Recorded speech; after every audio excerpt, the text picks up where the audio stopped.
धमाकेदार एंट्री होगी अनुपमा और राघव के साथ। जी हाँ दोस्तों, सीरियल अनुपमा की कहानी अब और भी दिलचस्प होने वाली है, क्योंकि अनुपमा के सामने राघव और कोठारी परिवार के रिश्तों का सच आ चुका है।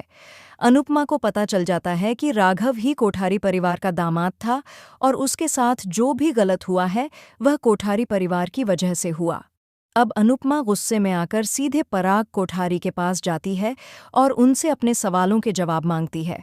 पराग को समझ नहीं आता कि वह अनुपमा को कैसे समझाए, क्योंकि उसे पता है कि अनुपमा हमेशा सच का साथ देगी। इसीलिए पराग कोठारी अनुपमा से कहता है, उस वक्त मुझे अपनी बहन को उस घटिया इंसान के चंगुल से बचाना था, इसीलिए मैंने ऐसा किया ताकि वह हमारी बहन की जिंदगी से हमेशा के लिए निकल सके और वह एक सुखी जीवन जी सके। आज वह जिंदा है और विदेश में अपनी पहचान बदलकर रह रही है और बहुत खुश भी है, लेकिन अगर वह उसके साथ रहती तो कभी इतनी खुश नहीं रह पाती। अब अनुपमा को पराग कोठारी पर बहुत गुस्सा आता है कि उनकी सोच कितनी गलत है। वह एक बेगुनाह को कैसे सजा दिला सकते हैं।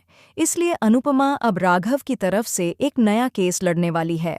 अनुपमा राघव की मदद करके उसे कोर्ट लेकर जाती है और कहती है, तुम्हें अब अपनी बेगुनाही साबित करनी ही होगी।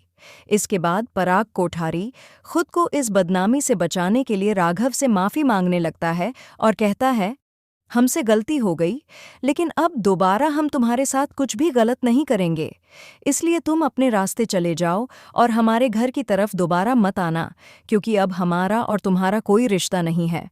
लेकिन अनुपमा पराग कोठारी से कह देती है, आपकी माफ़ी से इनकी पूरी जिंदगी की खुशियां लौट कर नहीं मिल जाएंगी और ना ही यह अब बेगुनाह साबित हो पाएंगे। इसलिए अगर इन्हें अपने ऊपर लगे इल्ज़ाम हटाने हैं तो इन्हें कोर्ट तो जाना ही होगा।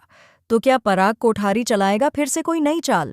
देखने के लिए हमारे साथ बने रहिए।